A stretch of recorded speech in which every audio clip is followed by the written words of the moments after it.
मैं एक शादीशुदा औरत की मोहब्बत में मुब्तला हूँ। वो मेरी कज़न है और हमारा बचपन एक साथ गुजरा है। मुझे बचपन में ही उससे बहुत ज़्यादा मोहब्बत हो गई थी, लेकिन कभी मेरी हिम्मत नहीं हुई कि कभी मैं उससे अपनी मोहब्बत का इजहार कर सकूं। और फिर जब मोहब्बत के इजहार करने का वक्त आया तो हमारे वालिदैन की आपस में लड़ाई हो गई। उस लड़ाई की वजह से हम दोनों का मिलना जुलना भी बंद हो गया और फिर 11 साल बाद हमारे वालिदैन की आपस में सुलह हो गई। लेकिन सुलह के वक्त मैं खुश नहीं था, बल्कि मेरा दिल खून के आंसू रो रहा था, क्योंकि जिससे मैं बचपन में मोहब्बत करता था वो किसी और से शादी कर रही थी। उसकी शादी के बाद मैं बहुत टूट गया था। मैं उसे मुकम्मल तौर पर भूलना चाह रहा था, लेकिन भूल नहीं पा रहा था।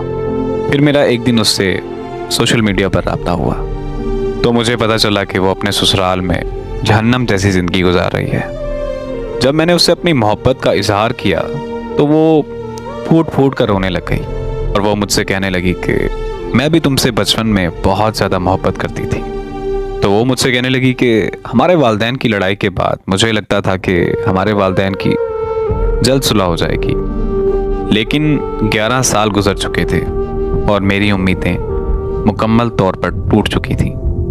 फिर मेरे घर वालों ने मेरी शादी रख दी तो मैंने मान लिया कि तुम मेरी किस्मत में नहीं हो।